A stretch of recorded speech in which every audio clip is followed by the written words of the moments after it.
Hi, my name is Michael Gruner. From what I understand, you are preparing to embark on an internship that will be focusing on working with children with hearing loss. I am here to assist you in explaining on how exactly we hear things. I know you may be familiar with some of these terms and concepts, but if you aren't, it can be a small guide into understanding how sound changes from the physical medium into the electrical impulses that our brains interpret, allowing us to hear. I would like to describe to you the ear and how it interprets sound, starting from the outer, passing through the middle, and working our way to the inner ear.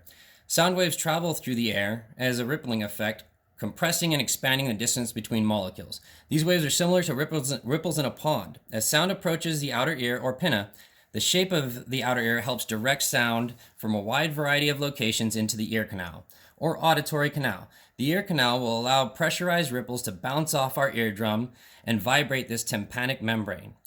The pinna, the ear canal, and the tympanic membrane make up the outer ear and are colored in green.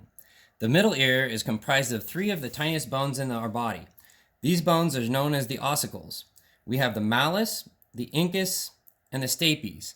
These have been colored in purple so you can see the middle ear. These bones have the primary purpose of converting acoustic energy, which is the sound traveling through the air, into mechanical energy that will allow for sound to be carried forward through a system of liquids and fluids and against membranes. These fluids and membranes can be found in the inner ear, which has been colored in orange.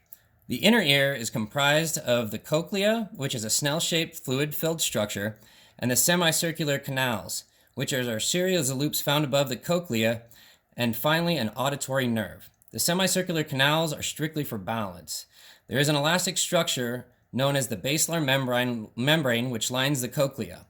On this membrane are tiny hair cells.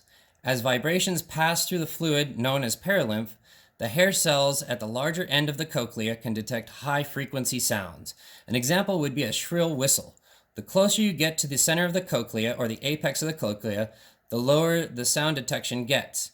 When the hair cells are riding the fluid wave along the basilar membrane, which is detected by the outer and inner hair cells, these hair cells react to the vibration, changing the chemical composition around them of potassium, inducing a neural reaction that travels along the auditory nerve, allowing our brain to process and interpret what we are hearing. This is a basic explanation of how humans utilize their sense of hearing.